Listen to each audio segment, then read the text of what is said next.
You know, so you're saying the Dynamix, even every It time. keeps when you, it hits a launches bump, you straight off the jump. even if it's crooked, it'll straighten and flatten you out. How a lot of times with sleds, obviously that don't have this, Yeah.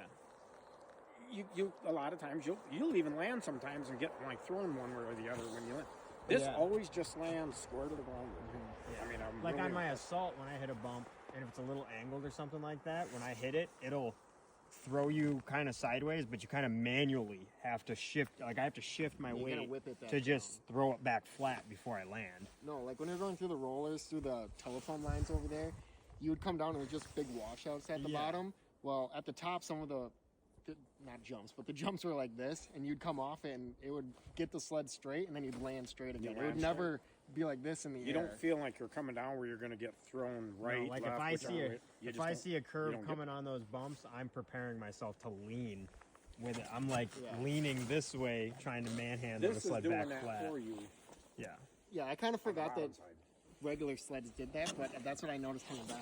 Because I had it in extreme because of big rollers coming off, but it would just straighten itself out before it went off the jump. So I only had landed the straight. chance to ride the Dynamix for like 20 to 30 miles. And when the biggest thing I noticed with it was when I was going over stutter bumps and stuff, how freaking smooth it was. Yeah. Because on this thing, I'm like, I mean, an Assault's stiffer, that's for sure. But like, it was like, I'm just Yeah. all over the trail bouncing and stuff. When I got on to Mom's and I'm riding that thing, it was like, same difference when you ride next to me on the Dynamix on the flowage.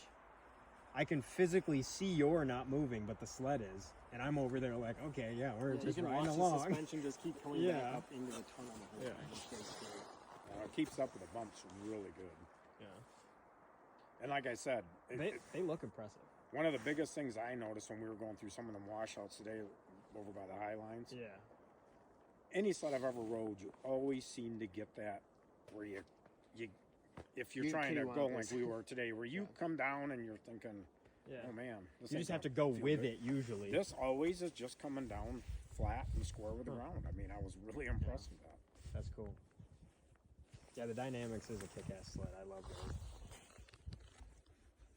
You couldn't go wrong with any of them, I'll say that much, because they're all kick-ass sleds.